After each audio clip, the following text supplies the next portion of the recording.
إله إلا الله.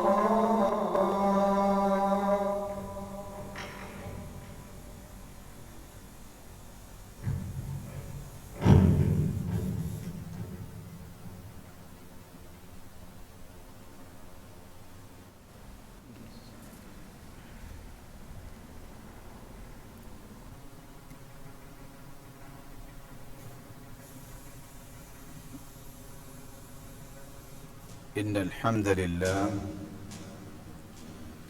نحمده ونستعينه ونستغفره ونعوذ بالله من شرور أنفسنا وسيئات أعمالنا.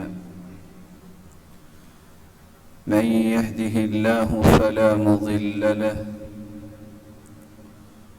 ومن يضلل فلا هادي له.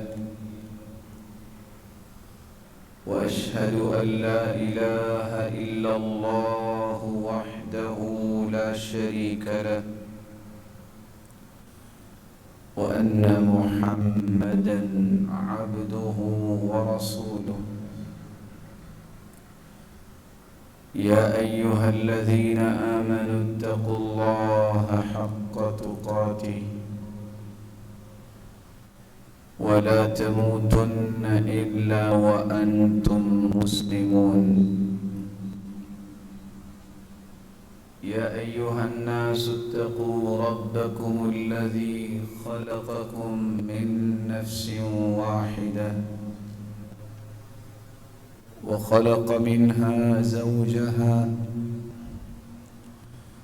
وبث منهما رجالا كثيرا ونساء. واتقوا الله الذي تساءلون به والأرحام إن الله كان عليكم رقيبا. يا أيها الذين آمنوا اتقوا الله وقولوا قولا سديدا يصلح لكم أعمالكم ويغفر لكم ذنوبكم ومن يطع الله ورسوله فقد فاز فوزا عظيما. أما بعد فأعوذ بالله من الشيطان الرجيم. فلا تحسبن الله مخلف وعده رسله إن الله عزيز ذو انتقام. يوم تبدل الأرض غير الأرض والسماوات وبرزوا لله الواحد القهار. وقال الحق سبحانه وتعالى إن عدة الشهور عند الله 12 شهرا في كتاب الله يوم خلق السماوات والأرض منها 4 حرم ذلك الدين القيم. لائق التکریم سامعین مکرم،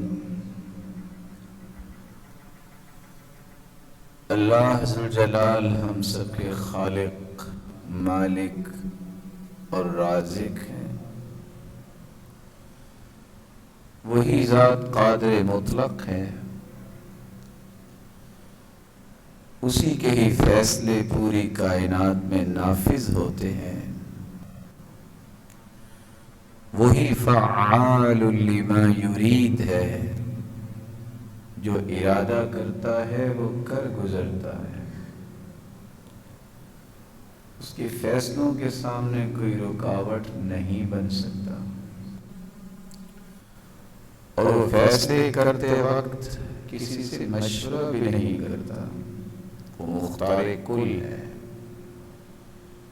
یہ اسی کی ذات ہے جس کو کسی مشورے کسی رائے کی ضرورت نہیں، کیونکہ وہ اکیلا اور یکتا اور تنہا ہی خالق ہے اور قادر ہے، باقی سب مخلوق ہے۔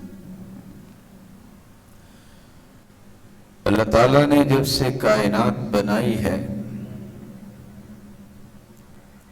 اس کائنات کے نظام کو بنایا ہے،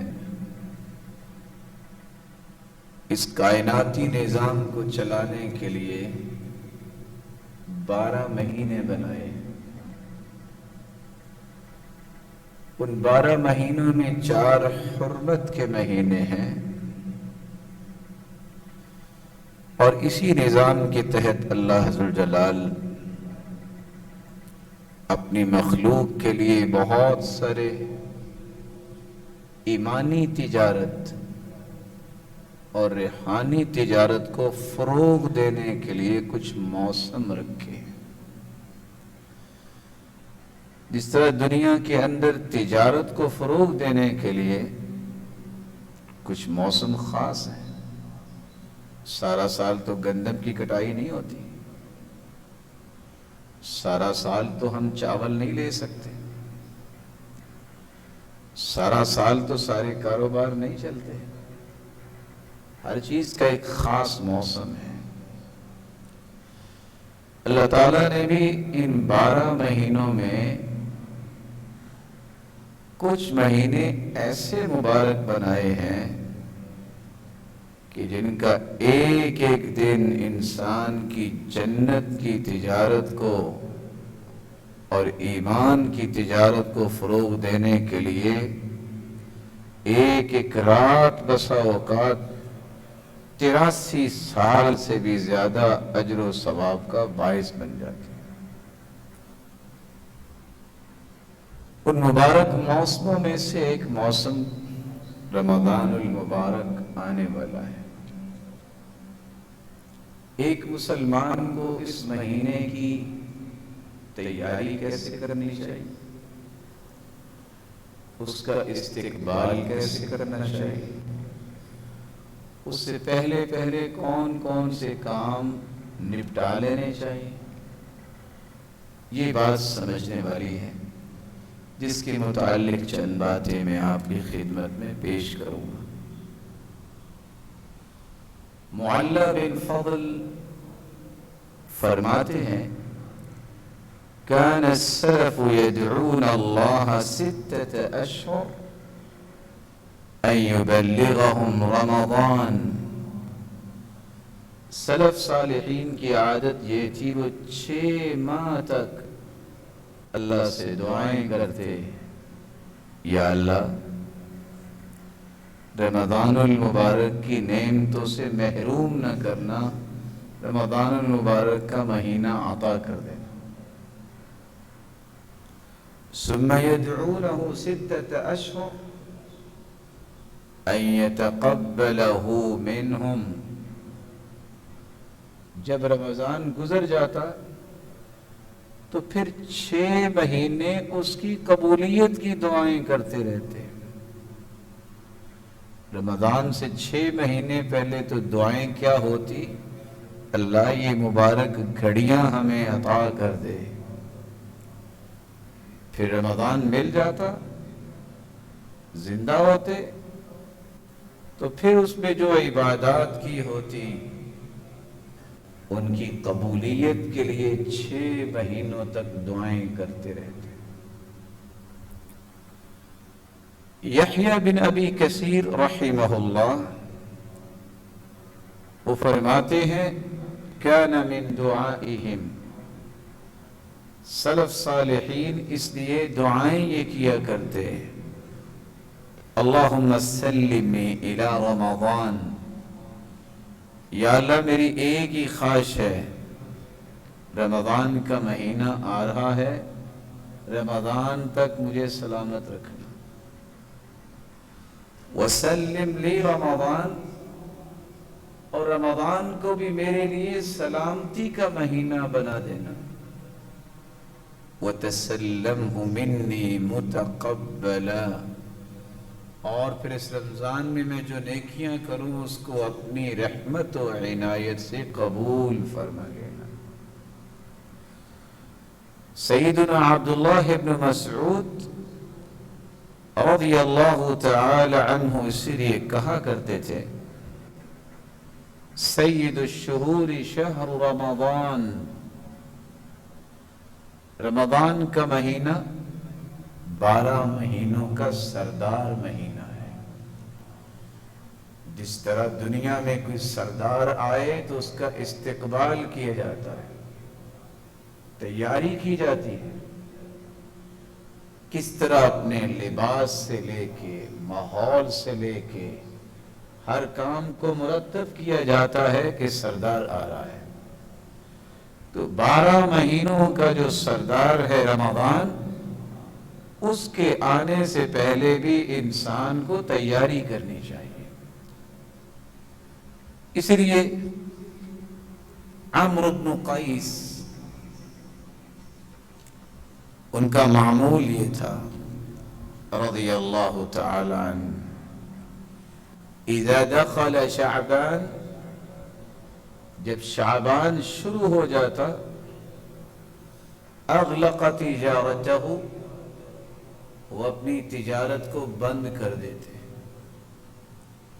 اور ساتھ کیا کہتے، وَتَفَرَّغَ لِقِرَاءَةِ الْقُرْآنِ، قرآن مجید کے لیے اپنے آپ کو فارغ کر لیتے شعبان میں ہی، اور کہا کرتے، طُوبَى لِمَنْ أَصْلَحَ نَفْسَهُ قَبْلَ رَمَضَانَ، اصل میں خوش نصیب وہ ہے جو رمضان آنے سے پہلے پہلے اپنی اصلاح کر لے۔ اس سردار کا استقبال اسی طرح ہی کیا جائے، اپنی اصلاح کی جائے۔ کبھی بھی دنیا میں کوئی بادشاہ آئے تو سب سے پہلے ظاہری ٹیپ ٹاپ کو انسان درست کرتا ہے۔ تو بندہ مومن کو رمضان المبارک کے مہینے سے پہلے پہلے اپنے معاملات کو ظاہری طور پہ ترتیب دے لینا چاہیے۔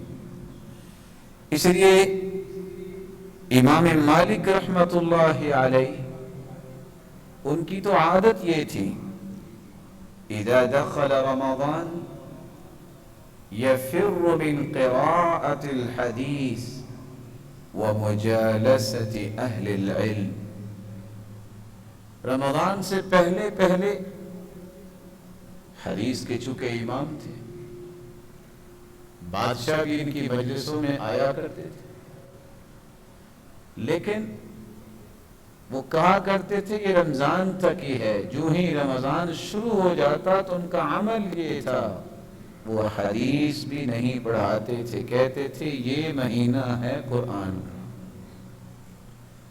اب علماء کی مجلس بھی نہیں، قرآن پڑھو۔ تو رمضان المبارک سے پہلے اپنے تمام امور کو نپٹانا، یہ پہلی ذمہ داری ہے کہ وہ کام جس کو کرنے سے رمضان میں وقت ضائع ہوگا، جس میں قرآن پڑھا جا سکتا ہے، ذکر کیا جا سکتا ہے، نوافل پڑھے جا سکتے ہیں، اور اللہ ذوالجلال کے پیغمبر کے بتائے ہوئے طریقوں کو اختیار کیا جا سکتا ہے، اپنی ذاتی ضروریات کو ہی شعبان کے اندر مکمل کر لیا جائے۔ دوسرا کام جو رمضان المبارک سے پہلے ہونا چاہیے، انسان کو اس مبارک مہینے میں داخل ہونے سے پہلے پہلے قلبی تیاری بھی کرنی چاہیے، دل کو بھی پاکیزہ کرنا چاہیے، دل کو بھی صاف کرنا چاہیے۔ کن چیزوں سے؟ 4 چیزوں سے دل کو صاف کرنا بہت ضروری ہے۔ پہلی چیز، گناہوں سے پاک کرنا، گناہوں سے دل کیسے پاک ہوتا ہے؟ جب انسان توبہ کر لیتا ہے. اور توبہ کا مطلب یہی ہے کہ انسان جو کچھ ہو چکے گناہ اچھا سا وضو کرے، 2 رکعتیں پڑھے، اللہ کے سامنے شرمندہ ہو جائے، اقرار کر لے کہ مجھ سے یہ غلطی کوتاہی ہو گئی. 2 رکعتیں پڑھنے کے بعد ہاتھ اٹھا کے پکا وعدہ کر لے اللہ ذوالجلال معاف ہی نہیں کریں گے بلکہ اس کے گناہوں کو بھی نیکیاں ہی بنا دیں گے.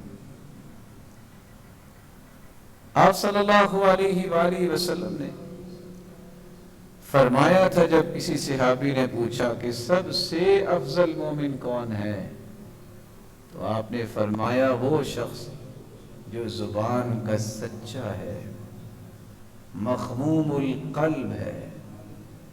کہا اللہ کے رسول زبان کی سچائی کی تو سمجھ آ گئی کہ جھوٹ نہیں بولنا، یہ مخموم القلب کیا ہے؟ آپ نے فرمایا التقی، یہ وہ شخص ہے جس کو متقی کہتے ہیں. الغنی، یہ وہ شخص ہے جو ہر وقت التجاؤں کا رخ اللہ کی طرف کرتا ہے، کسی مخلوق کو بگڑی بنانے والا نہیں سمجھتا، وہ صرف ایک اللہ کو بگڑی بنانے والا سمجھتا. الذی لا اسم فیہ ولا بغی ولا غل ولا حسد. 4 قسم کی غلاظتوں اور علائشوں سے اپنے دل کو جو پاک کر لیتا ہے اس کو کہتے ہیں مخموم القلب. یہ پوری کائنات سے افضل انسان ہے. آج 7 ارب 21 کروڑ لوگ دنیا میں موجود ہیں، کافر بھی ہیں، مسلمان بھی ہیں، عمل کرنے والے بھی ہیں، بد عمل بھی ہیں.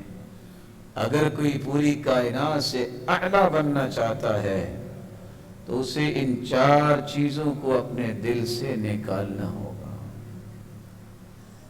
غلطی کوتاہی ہر بندے سے ہو جاتی ہے. کل بنی آدم خطاء، آدم کی ساری اولاد خطا کار ہے. وخیر التوابین وخیر الخطائین التوابون، ان غلطی کرنے والوں میں سب سے اچھا وہ ہے جو توبہ کر لے. الذی لا اسم فیہ، گناہ جو ہے وہ جڑ نہ پکڑے دل میں. بھول سے گناہ ہو سکتا ہے، غصے میں آ کے جذبات سے آپ کسی کو کچھ کہہ سکتے ہیں، لیکن گناہ کی عادت اس طرح پڑ جانا کہ دل میں جگہ بنا لے، ہر وقت سوچے غلط، ہر وقت بدگمانی کا شکار ہے، ہر وقت اس کے دل میں حسد اور عداوت چل رہا ہے. یہ گناہ کی وہ جڑیں مضبوط ہیں جن کو توڑنا اور اکھاڑنا بہت ضروری ہے. ایسا انسان اگر اللہ سے توبہ نہیں کرتا تو 24 گھنٹے کے گناہ میں مشغول ہو جاتا ہے. الذی لا اسم فیہ، رمضان سے پہلے اس دل کو گناہوں سے پاک کیجیے، گناہ براجمان نہ ہو، جڑ نہ پکڑے. ولا بغی،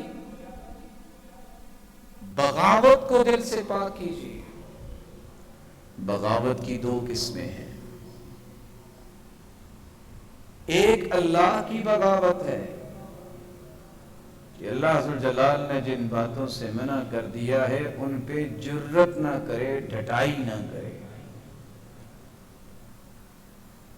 ایک بغاوت یہ ہے جو شریعت اسلامیہ کی روشنی میں جو دنیا کا نظام ترتیب دیا گیا ہے اس نظام کی دھجیاں نہ اڑائے.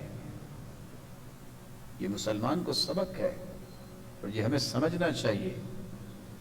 جہاں اسلامی حکومت ہوتی ہے وہاں بات کو سننا اور اطاعت کرنا یہ مسلمان کا فرض ہے. خواہ حاکم وقت ظلم ہی کیوں نہ کرے، جب تک اسلامی نظام قائم ہوتا ہے تو سمع و طاعت، بات کو سننا اور پھر اسے تسلیم کرنا، یہ مسلمان کی ذمہ داری ہوتی ہے۔ الذی لا اسم فیہ ولا بغی، بغاوت ہمیشہ اس وقت ہوتی ہے جب شیطان کے شکنجے میں انسان آ جائے اور انسان کا تسلط ہو جائے تو پھر وہ اللہ کی بغاوت پہ اتر آتا ہے، یا اس وقت اللہ کی بغاوت پہ اترتا ہے جب اس کے اندر انتہا درجے کا تکبر ہو، گھمنڈ اور غرور آ جائے، مال کی وجہ سے جو اللہ نے دیا، حسن کی وجہ سے جو اللہ نے دیا، بہت سارے کمالات اور صلاحیتوں کی وجہ سے جو اللہ نے دیا، طاقت کی وجہ سے جو اللہ نے دی، جب یہ گھمنڈ اور غرور آ جاتا ہے تو پھر یہ شخص اللہ کی بھی بغاوت کرتا ہے۔ اسلامی نظام کی بغاوت کب کرتا ہے؟ جب اس کے اندر یہ سوچ پیدا ہو جاتی ہے کہ میرے جیسا کون ہے، میں کسی کو کیا سمجھتا ہوں، جہاں عجب اور کبر دونوں چیزیں پیدا ہو جاتی ہیں، تکبر بھی ہے اور یہ زعم بھی ہے کہ میرے جیسا کوئی نہیں، پھر نظام کی بھی دھجیاں اڑتی ہیں۔ نتیجتاً اللہ عز و جلال نے اس کا نظام بھی اپنی مخلوق کو سمجھایا ہے، وَمَا مِن ظَالِمٍ إِلَّا سَيُبْلَى بِأَظْلَمِ، جب کوئی اس طرح کے ظلم پہ اترتا ہے تو اللہ اس پہ اس سے بڑا ظالم مسلط کر دیتے ہیں۔ وَلَا غِلْ، دل کو رمضان المبارک سے پہلے تیسری چیز سے پاک کرنا چاہیے، دل میں کسی کے بارے میں گرہ رکھنا، دل میں کسی کے بارے میں ایسی چیز پال لینا، کینہ پروری کرنا کہ سب کچھ قرآن سننے کے بعد، حدیث سننے کے بعد اس کا یہ زہر اس کے دل سے ختم ہی نہیں ہوتا۔ یہ کینہ پروری، یہ غل، یہ گرہ صرف دل کی گرہ نہیں ہے، آپ سمجھ لیں یہ جنت کے راستے کے درمیان ایک سپیڈ بریکر ہے، جب تک اس کو کراس نہیں کریں گے آپ کا راستہ سیدھا ہی نہیں ہوگا، آپ کا راستہ سیدھا ہی نہیں ہوگا۔ زہر پالنا یہ سانپوں کا کام ہوتا ہے، انسانوں کا کام نہیں ہوتا۔ انتقام کی آگ ہر وقت سلگتی رہنا دل کے اندر، یہ ان لوگوں کا کام ہوتا ہے جن کے دل کی اصلاح نہیں ہوتی۔ اس لیے رمضان المبارک سے پہلے اس قسم کی غل، کینہ پروری، عداوت، تعصب، عصبیت، اس سے پاک ہونا چاہیے۔ آج لسانی تعصب بھی ہے کہ فلاں تو سرائکی ہے، فلاں پنجابی ہے، فلاں جو ہے وہ بلوچی ہے، اور فلاں جو ہے وہ پٹھان ہے، یہ کسی مسلمان کی شان کے لائق نہیں، اس طرح کی دشمنیاں مارنا۔ خاندانی عصبیت، یہ فلاں خاندان کا ہے، یہ فلاں خاندان کا ہے، میں تو فلاں خاندان کا ہوں، یہ کسی مسلمان کے لیے جائز نہیں۔ لسانی عصبیت کے ساتھ خاندانی اور علاقائی عصبیت، فلاں تو فلاں علاقے کا ہے، اس کا ہمارے ساتھ کیا تعلق ہے؟ مسلمان کے لیے یہ جائز نہیں ہے وہ اس طرح کے کام کرے۔ کیوں جائز نہیں ہے؟ اللہ کے رسول نے فرمایا تھا کل امر من امور الجاہلیہ موضوع تحت قدمی، جاہلیت کی ساری چیزوں کو آج میں اپنی جوتی کے نیچے رکھتا ہوں، میں ان کو روندا ہوں۔ جاہلیت منتنہ، یہ بدبودار جاہلیت ہے کہ کوئی اپنے خاندان کو دوسرے خاندان سے اچھا سمجھے، اس کو حقیر سمجھے، کوئی اپنے علاقے کو دوسرے علاقے سے کہے لو میرے جیسا علاقہ کس کا، کوئی زبان پہ ناز کرنے لگ جائے، اس طرح کی عصبیت، تعصب اور اس طرح کی گرہ جب تک رمضان سے پہلے ختم نہیں ہوگی رمضان کا فائدہ نہیں ہوگا۔ اور انتقام کی آگ کو ٹھنڈا نہ جب تک کیا جائے اس وقت تک دل صحیح کام ہی نہیں کرتا۔ یہاں کتنے میرے معزز اور پیارے بھائی بیٹھے ہوں گے جن کو اللہ نے گاڑیاں دی، اللہ ان کی حفاظت فرمائے، اور جن کے پاس نہیں اللہ ان کے لیے بھی آسانیاں فرما دے۔ وہ جانتے ہیں کہ انجن میں اگر حرارت آ جائے گاڑی بند ہو جاتی ہے، گاڑی بند ہو جاتی ہے۔ جس شخص کے دل میں انتقام کی آگ ہی بھڑکتی رہتی ہے اس کا جنت کا سفر بند ہو جاتا ہے۔ جب تک یہ انتقامی کیفیت نہیں وہ چھوڑتا، اور یہ انتقامی کیفیت اصل میں یہ درندوں کے اندر اللہ نے رکھی ہے۔ انسان کے اندر غصہ تو رکھا ہے لیکن غصے کی دو قسمیں ہیں۔ اللہ کی ذات کے لیے غصہ، جب کوئی دین کے خلاف بات کرتا ہے، اللہ کی توہین کرتا ہے، اس کے رسول کی توہین کرتا ہے، قرآن کی توہین کرتا ہے، دین اور دینداروں کی توہین کرتا ہے، تو وہاں مسلمان کو غصہ آنا چاہیے۔ اس وقت غصہ نہ کرنا بھی اصل میں اسلام کی محرومی ہے اس کے دل میں۔ وَيُذْهِبْ غَيْظَ قُلُوبِهِمْ، اللہ کے نبی کے صحابہ کو بھی غصہ آیا کرتا تھا۔ قرآن کہتا ہے اللہ ان کے غصے کو دور کریں گے کب؟ جب وہ گردنیں اڑا دیں گے کافروں کے، تو غصہ ٹھنڈا ہوگا کہ انہوں نے ہمارے مسلمان بھائیوں کو مارا تھا۔ ایک غصہ ہوتا اپنی ذات کا، اپنی ذات کے غصے میں انسان اس قدر جو ہے وہ حدود کراس کر جائے کہ وہ اپنے دل کو ٹھنڈک دینے کے لیے نہ کسی انسان کو دیکھے، نہ کسی حیوان کو دیکھے، نہ کسی بڑے کو دیکھے، نہ کسی چھوٹے کو دیکھے، اور اس قدر آگے نکل جائے۔ ظالم بادشاہوں کی کہانیاں پرانے پڑھیے، ایسے ایسے لوگ ظالم آئے ہیں جہاں انسان نے قتل کیے، وہاں بلی جیسی مخلوق اور جانوروں کو بھی صرف غصہ ٹھنڈا کرنے کے لیے مارا۔ اس لیے اللہ کے رسول صلی اللہ علیہ وسلم نے فرمایا تھا کسی پرندے کو نشانہ پکا کرنے کے لیے نہ مارا کرو۔ آپ شکار کر سکتے ہیں لیکن اس کو استعمال بھی نہیں کرنا، اپنے نشانے پکے کرتے رہنا، اس سے منع کر دیا۔ اسی طرح انتقام کی بھی دو قسمیں ہیں، ایک انتقام اللہ بھی لے گا، ایک انسان انتقام لیتا ہے، اور علماء امت نے اس انتقام کی دو قسمیں لکھی ہیں۔ ایک وہ انتقام ہوتا ہے جس کے نتیجے میں انسان اللہ کی قربت حاصل کرتا ہے، جیسا کہ ہم جہاد کرتے ہیں تو کافروں سے انتقام لیتے ہیں، اللہ کا قرب ملتا ہے۔ ایک وہ انتقام ہے جس کے تین مقاصد ہوتی ہیں، بقصد التشفی، میرے دل کو سکون آ جائے، والتنکیر، فلاں نے ایسا کیا ہے نا، اس کو میں ایسا سبق سکھاؤں گا یاد کرے گا، اس کو میں عبرت بنا کے چھوڑوں گا، والتجاوز، یا حدود سے تجاوز کر جانا، یہ انتقام اللہ کے ہاں پسندیدہ نہیں ہے۔ اس لیے رسول اللہ صلی اللہ علیہ وآلہ وسلم کا طریقہ مبارک سیدہ عائشہ فرماتی ہیں ما خیر رسول اللہ صلی اللہ علیہ وسلم بین امرین الا اخذ ایسرہما ما لم یکن اسما۔ اللہ کی طرف سے دو چیزوں کا اختیار مل جاتا اللہ کے رسول کو تو آپ اس چیز کو لیتے جس میں لوگوں کے لیے آسانی ہوتی۔ کیوں؟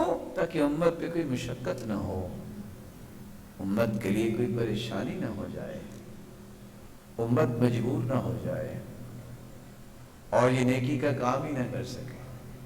اور ساتھ فرمایا وَإِن كَانَ إِسْمًا كَانَ أَبْعَدَ النَّاسِ مِنْهُ، اگر گناہ کی بات ہوتی تو پوری کائنات میں سب سے زیادہ گناہ سے دور ہونے والے محمد رسول اللہ ہوتے صلی اللہ علیہ وسلم.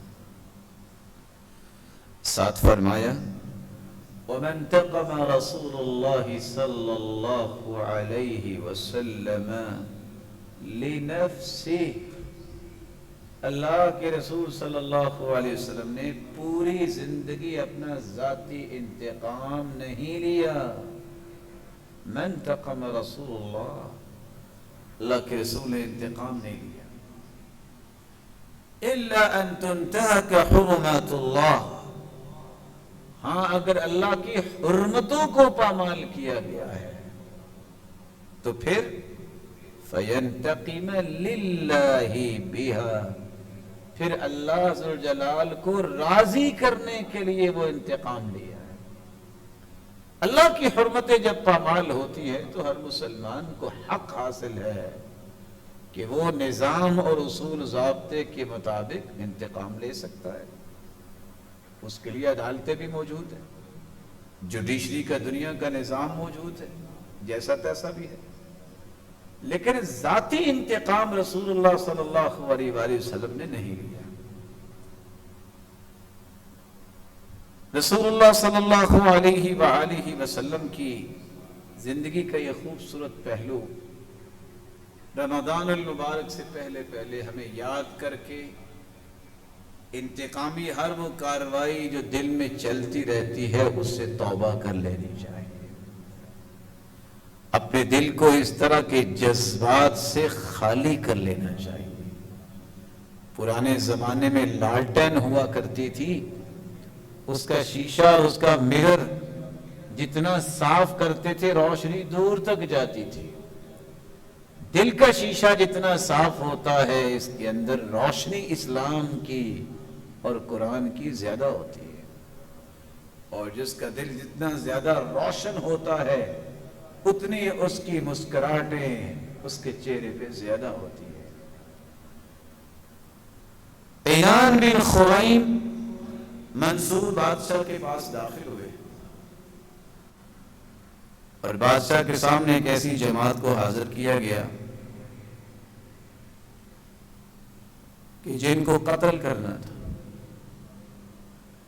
ایک شخص کہنے لگا من انتقم فقد الشفع.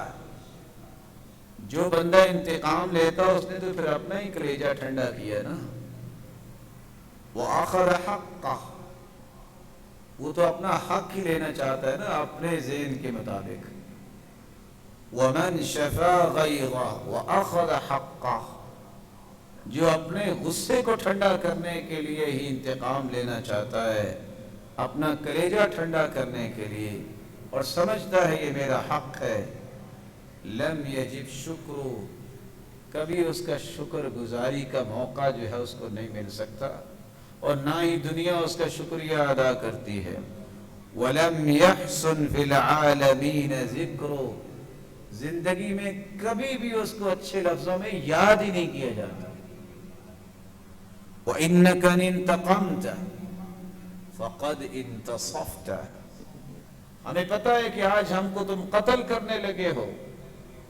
اگر تم نے قتل کر دیا تو تم تو سمجھو گے کہ تم نے انصاف کیا ہے.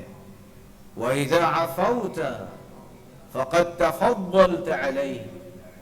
اگر تم انتقام لینا چھوڑ دو گے, معاف کر دو گے, ہم سمجھیں گے اللہ نے تجھے ہم سے افضل بنایا ہے. یہ افضل بننے کی بات ہے کہ انسان انتقام کی چھوڑ دے. عَلَىٰ أَنَّ إِقَالَتَكَ عِصَارَ عِبَادِ اللَّهِ مُوجِبَ لِإِقَالَتِهِ عَصْرَتَكَ. اگر تم لوگوں کی کمی کوتاہی کو معاف کر دو گے, انتقام نہیں لو گے, تو یاد رکھنا اس کا بدلہ تمہیں اللہ قیامت کو بھی دے دے گے, تمہاری بھی کمی کوتاہی سے درگزر کروا دے گے. وَعَفْوُكَ عَنْهُمْ مَوْصُولٌ بِعَفْوِهِ عَنْكَ. آج تم کسی کو معاف کر دو گے تو ساتھ ہی خوش ہو جاؤ کہ اللہ بھی تمہیں معاف کر چکے ہوں. اس انسان کی اس نصیحت سے جتنے لوگ تھے جس کو قتل کرنا چاہتے تھے اس نے سب کو معاف کر دیا. امام اصمعی فرماتے ہیں منصور کے پاس ایک آدمی کو لایا گیا تاکہ اس کو سزا دی جائے. اس شخص کو اللہ نے سمجھ دی تھی. کہتا یا امیر المؤمنین، مسلمانوں کے خلیفہ ایک بات کرنا چاہتا ہوں. الانتقام عدل والتجاوز فضل. انتقام لینا آپ کے نزدیک عدل ٹھہرا ہے کہ انصاف یہ ہے کہ آپ انتقام لیں گے، اور معاف کرنا یہ فضل ہے. ہمیں افسوس اس بات کا ہو رہا ہے کہ اتنا بڑا بادشاہ ہے جو افضلیت کو اور بلندی کو چھوڑ کے تھوڑی قیمت پہ راضی ہو رہا ہے، جس کے نتیجے میں منصور نے اس کو معاف کر دیا. منصور نے اپنے بیٹے کو جاتے ہوئے یہ نصیحت کی تھی مہدی کو، بیٹا لذت العفو اطیب من لذت التشفی. بیٹا اگر تم معاف کر دو گے تو اس کے بدلے دل میں وہ لذت آئے گی جو کلیجہ ٹھنڈا کرنے سے، انتقام لینے سے تمہیں کبھی پوری زندگی نصیب نہیں ہوگی. وَذَلِكَ أن لذة العفو يلحقها حمد العاقبة ولذة التشفي يلحقها ذم الندم. ایک تو اللہ قیامت کو لذتیں دے گا، دنیا میں بھی جب تک زندہ رہتا ہے ہر شخص کی زبان پہ اللہ عز و جلال اس کے لیے تعریفی کلمات جاری کر دیتے ہیں.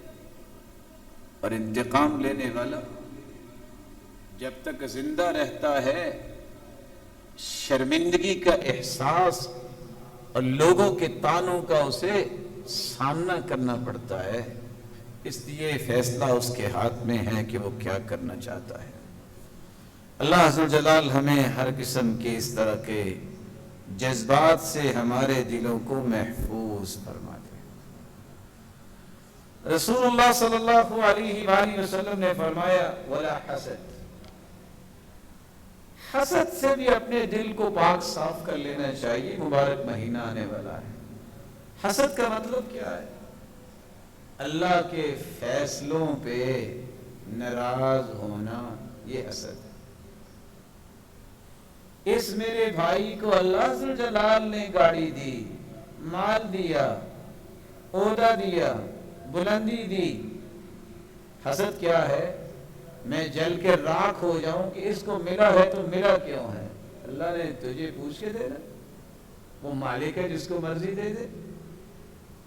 تم یہ کیوں نہیں کہتے یا اللہ اس میرے مسلمان بھائی کو تو نے دیا ہے، یا اللہ اس کی حفاظت فرما.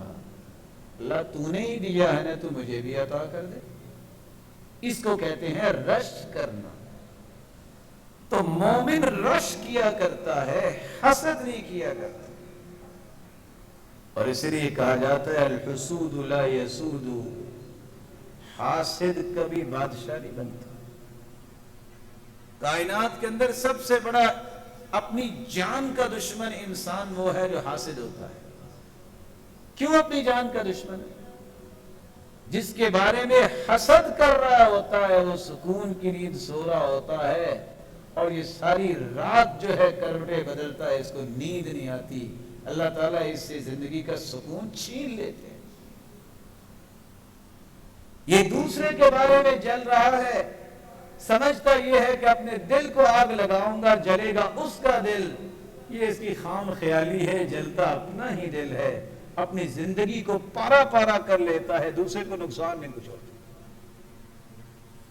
امام اصمعی کہتے ہیں کہ میں نے ایک آدمی کو دیکھا، اس کی عمر تھی 160 سال، چہرے پہ بڑی رونق ہے. میں نے اس سے پوچھا وہ اتنی لمبی عمر آپ کی، ابھی بھی تم مسکرا رہے ہو، جسم بھی تیرا تر و تازہ ہے، راز کیا ہے؟ اس نے جواب دیا ترکت الحسد وبقی الجسد. میں نے آج تک حسد نہیں کیا، اللہ نے میرے جسم کی وہ لذتوں کو باقی رکھا ہے. اپنے دل کو پاک کیجئے گناہوں سے، بغاوتوں سے، کینہ پروری سے اور حسد سے۔ اور آپ کو شاید یاد ہوگا جب کائنات بنی تو سیدنا آدم کو سجدہ کرنے کا حکم دیا گیا تو کس نے نہیں کیا تھا؟ شیطان نے نہیں کیا تھا۔ اس لیے امام ابن القیم فرماتے ہیں کہ کائنات میں سب سے پہلا گناہ ہوا ہے تو حسد ہوا ہے۔ اس کو حسد یہ تھا اس کو سجدہ کرو، اور بعض علماء نے کہا کہ سب سے پہلا گناہ ہوا تو یہ غرور اور گمنڈ اور تکبر کا گناہ ہوا۔ اس کو بھی گمنڈ تھا، کہتا تھا خلقتنی من نار وخلقتہ من طین، مجھے تو اللہ تو نے آگ سے پیدا کیا اور اس کو مٹی سے پیدا کیا، مٹی تو پاؤں کے نیچے رہتی ہے، آگ کے شعلے تو اوپر کو اٹھتے ہیں، میں اعلیٰ ہوں، اس کو میں سجدہ کیسے کروں؟ جب انسان کے دماغ میں یہ خناس آ جائے کہ میں تو اعلیٰ ہوں، میں کسی کو کیا سمجھتا ہوں، یہ وہی گناہ ہے جو انسان کو شیطان کے قریب کر دیتا ہے۔ جب وہ یہ سمجھتا ہے، رسول اکرم صلی اللہ علیہ وآلہ وسلم کا یہودیوں کے ساتھ جب بات چیت ہوئی، یہودیوں نے کہا ہم آپ کا فیصلہ نہیں مانیں گے، ہم سعد کا فیصلہ مانیں گے۔ سعد صحابی ہے، کہا ٹھیک ہے بلاؤ بھی سعد کو۔ سعد کو بلایا، سعد زخمی تھے، کہا آپ کو پتا ہے آپ کو کیوں بلایا ہے؟ کہا کیوں بلایا ہے؟ کہا یہودی کہتے ہیں جو فیصلہ سعد کر دے گا ہمیں منظور ہے۔ سعد یہودیوں کی طرف متوجہ ہو کے کہتے ہیں ہاں بھائی میں فیصلہ کر دوں تو منظور ہے؟ انہوں نے کہا منظور ہے۔ پھر مسلمانوں کی طرف بھی چہرہ کر کے کہا ان کو بھی منظور ہے۔ اللہ کے اسم کا نام نہیں لیا، یعنی جو فیصلہ میں کروں گا یہودیوں کو تو ہو گیا منظور، اور مسلمانوں تمہیں بھی منظور ہے۔ اللہ کے رسول نے فرمایا سعد جو تم فیصلہ کرو گے ہمیں منظور ہے۔ فیصلہ کون کر رہا ہے؟ صحابی۔ کون کر رہا ہے؟ کن کے درمیان کر رہا ہے؟ یہودیوں اور مسلمانوں کے درمیان۔ اور کون موجود ہے؟ کون سی ہستی موجود ہے؟ محمد مصطفیٰ۔ یہ ہے ایمان کی وہ رنگ کی کیفیت۔ سعد نے فیصلہ کر دیا، ادھر سعد نے فیصلہ کیا، ادھر اللہ کے رسول نے فرمایا سعد تو نے فیصلہ وہ کیا ہے جو تیرے رب نے آسمانوں پہ کیا ہے۔ پریشانی کو نہیں۔ کبھی ایسا بھی ہوتا ہے کہ صحابی کا فیصلہ اور ماننے والے صحابہ اور پیغمبر بھی ساتھ ہو، تواضع کی یہ وہ حد ہے جو کسی کی سمجھ میں آ جائے تو کبھی اس کے دل میں غرور اور گمنڈ اور حسد نہیں آتا۔ رسول اکرم صلی اللہ علیہ وآلہ وسلم نے تو ایسا دل بنایا جس کی آج مجھے اور آپ کو ضرورت ہے۔ رمضان کی تیاری کیسے ممکن ہے؟ ان 4 چیزوں سے اپنے دل کو پاک کر لیا جائے۔ رمضان کی تیاری کے لیے یہ دل بالکل پاک صاف ہو کے ہر خیر کو قبول کرنے کے لیے تیار ہو چکا ہوگا۔ اللہ ذوالجلال کے پیغمبر نے امت کی اصلاح اس خوبصورت طریقے سے فرمائی۔ تیسرا کام جو کرنے والا ہے، چونکہ رمضان آنے والا ہے اور روزے کا مطلب ہوتا ہے رکنا، باز رہنا، روکنا، خود بھی برائی سے رکنا، اپنے دل اور زبان اور اعضاء کو بھی برائی سے روکنا، خود بھی باز رہنا اور لوگوں کو بھی باز رہنے کی تلقین کرنا، یہ روزہ ہے۔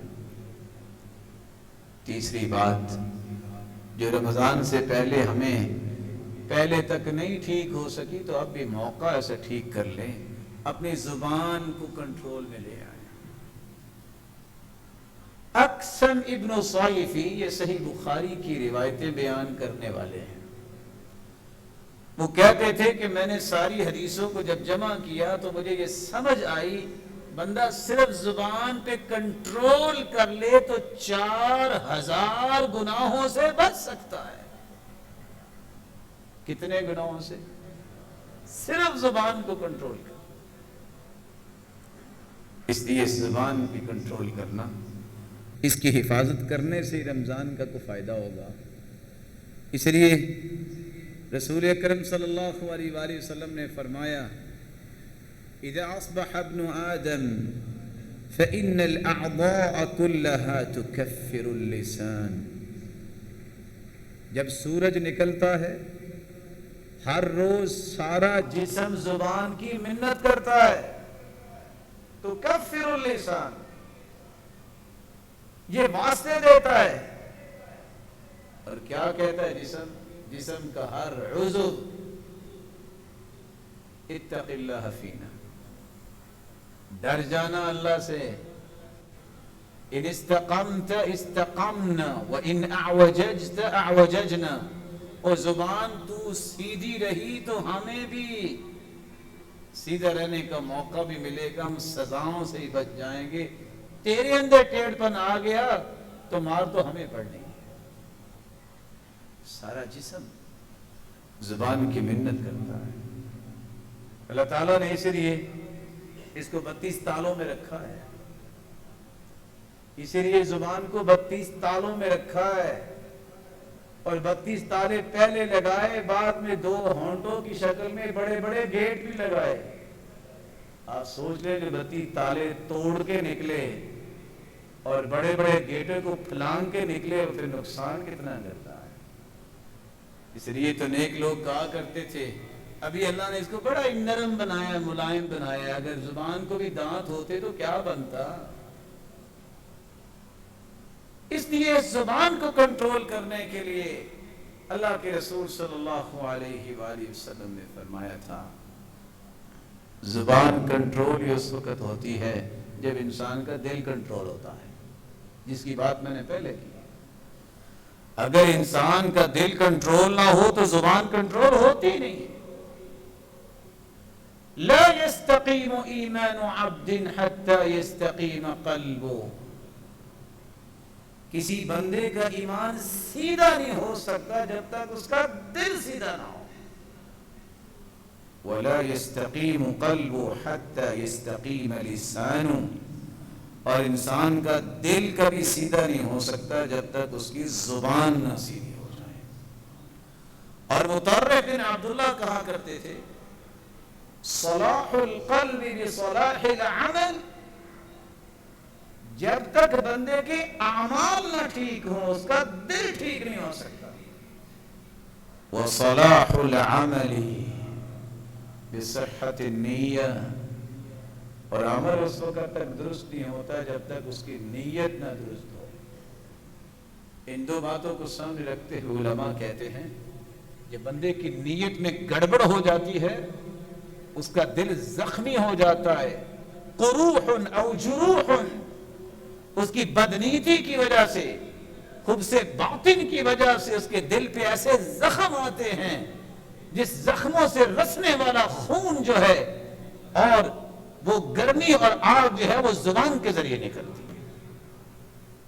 اس لیے زبان کی حفاظت یہ پوری زندگی کا مسئلہ ہے میرے پیارے بھائیوں. یہ صرف رمضان کا مسئلہ نہیں ہے. 4000 گناہوں سے بچنا چاہتے ہو تو زبان کو کنٹرول کر لو. اور زبان کے وار کتنے ہیں؟ اللہ اکبر.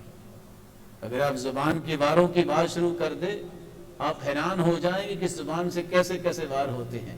ابن عبد البر کہتے ہیں حدیث میں جو الفاظ آئے ہیں کہ بہترین وہ مسلمان ہے من سلم المسلمون من لسانه ويده.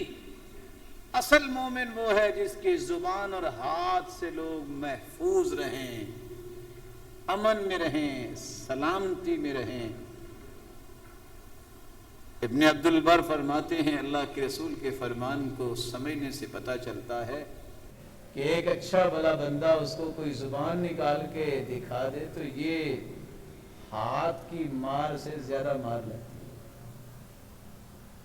ایک بندے کو اللہ نے زبان دی ہے لیکن وہ گونگا بن جاتا ہے، یہ اس سے بڑی تکلیف ہے۔ کیوں؟ یہی تو اشرف المخلوقات بننے کی ایک نشانی ہے، ورنہ زبانیں تو بھینس کی انسان سے لمبی ہوتی ہیں، لیکن وہ اپنا ما فی الضمیر بیان نہیں کر سکتے، وہ حق کی بات نہیں کر سکتے۔ تو فطرت کو تبدیل کر دینا، جس زبان کو اللہ نے جس مقصد کے لیے بنایا ہے اس مقصد میں تعطل پیدا کر دینا، یہ اللہ ذوالجلال کی نعمت کی ناشکری بھی ہے اور مسلمانوں کو تکلیف دینا بھی ہے۔ اسی لیے ابوبکر صدیق رضی اللہ تعالیٰ عنہ کو سیدنا عمر نے دیکھا اور کیا فرماتے ہیں، میں نے دیکھا کہ اس زبان کو کھینچ رہے تھے، میں نے کہا اللہ غفر اللہ لک، اللہ آپ کو معاف کریے، کیا کر رہے ہیں؟ زبان کو کھینچ رہے ہیں۔ کہا میں اس کو ادب سکھا رہا ہوں، ان ھذا الذی اوردنی الموارد، مجھے پتا ہے اگر مجھے ہلاکتوں کی طرف لے کے گئی تو یہ زبان لے کے جائے۔ اللہ ذوالجلال ہمیں ان ساری چیزوں کی تیاری کرنے کی توفیق عطا فرمائے۔ وآخر دعوانا الحمدللہ۔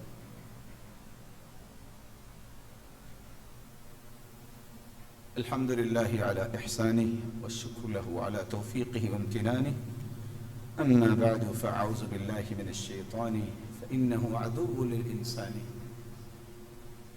رمضان المبارک کا مبارک مہینہ آ رہا ہے، اللہ سب کے نصیب میں فرما دے۔ ان مبارک گھڑیوں کو ہر ایک کی زندگی میں لکھ دے جو یہاں بیٹھے ہیں، جو سن رہے ہیں۔ اے اللہ اس رمضان کی رونقیں اکٹھی کرنے اور اس کی رحمتیں اور برکات کو سمیٹنے کی طاقت اور قوت اور توفیق بھی ہمیں عطا فرما دے۔ مومن اللہ کے ہاں پسندیدہ ہوتا ہے، کوئی بھی حالات بن جائیں اللہ اسے محروم نہیں کرتے۔ کون سے حالات؟ ہو سکتا ہے رمضان جیسی عظیم نعمت پہ بھی اگر کوئی ایسا نظام سامنے آئے کہ تراویح نہیں پڑھنی، ایسا نظام سامنے آئے کہ کوئی تراویح نہ پڑھے، تو مومن کو اس میں بھی کوئی پریشانی نہیں ہوتی۔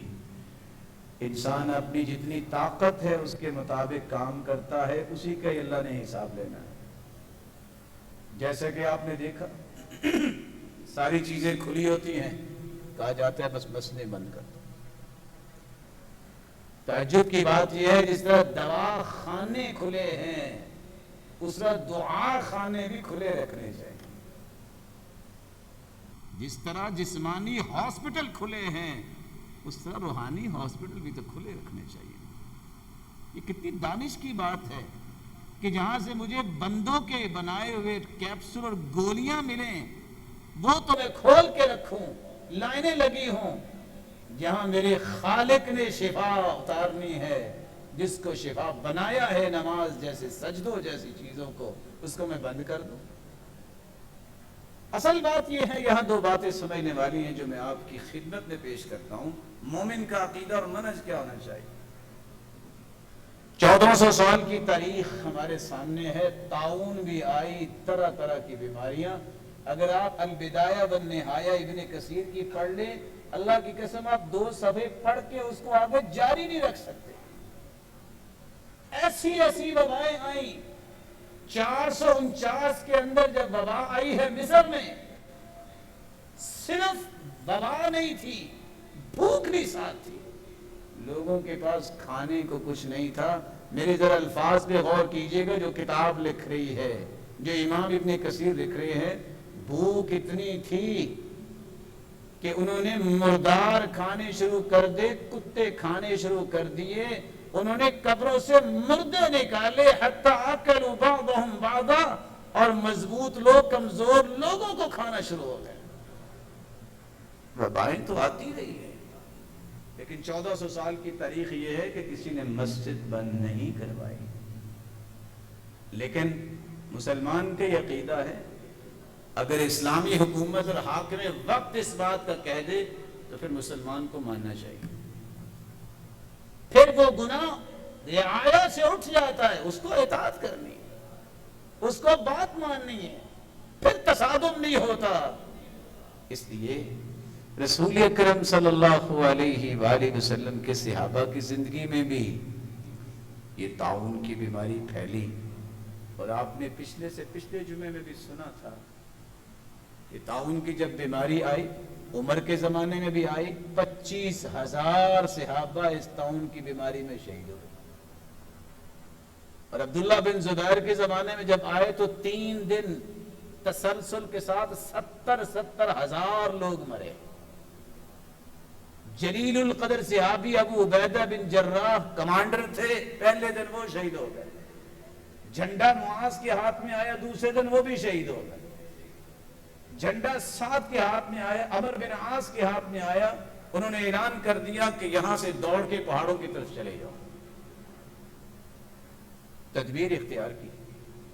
تو احتیاط کرنا یہ سنت ہے، لیکن یہ ذہن بنا لینا کہ یہ بندے سے میرا ہاتھ ملے گا تو میں مر جاؤں گا، یہ عقیدہ جاہلوں کا ہوا کرتا تھا، یہ مسلمانوں کا عقیدہ نہیں ہے۔ احتیاط کرنا سنت ہے۔ جس کو کوڑ کی بیماری لگی تھی، اللہ کے رسول کے پاس بیعت کرنے آیا، اور بیعت ہاتھ پہ ہاتھ رکھ کے ہوتی ہے، لیکن آپ صلی اللہ علیہ وسلم نے اس سے مصافحہ نہیں کیا، کہا تیری بیعت ہم نے لے لی، صحیح مسلم کی روایت ہے، تم چلے جاؤ، تیری بیعت ہمیں قبول ہے، لیکن باقی سب سے تو آپ نے ہاتھ ملایا، بیعت بھی لی۔ جو صحت مند ہے اس کے ساتھ ہاتھ ملانے میں کیا حرج ہے؟ وہاں انسان حدود سے تجاوز کرے، یہ انسان کو نہیں کرنا چاہیے۔ جو اسلام نے چیزیں بتائی اس میں خیر اور برکت ہے۔ جس طرح دوا خانے کھلے رکھنا ضروری ہے، وہاں دعا خانے کھلے رکھنا بھی ضروری ہے۔ لیکن مومن کی شان کیا ہے؟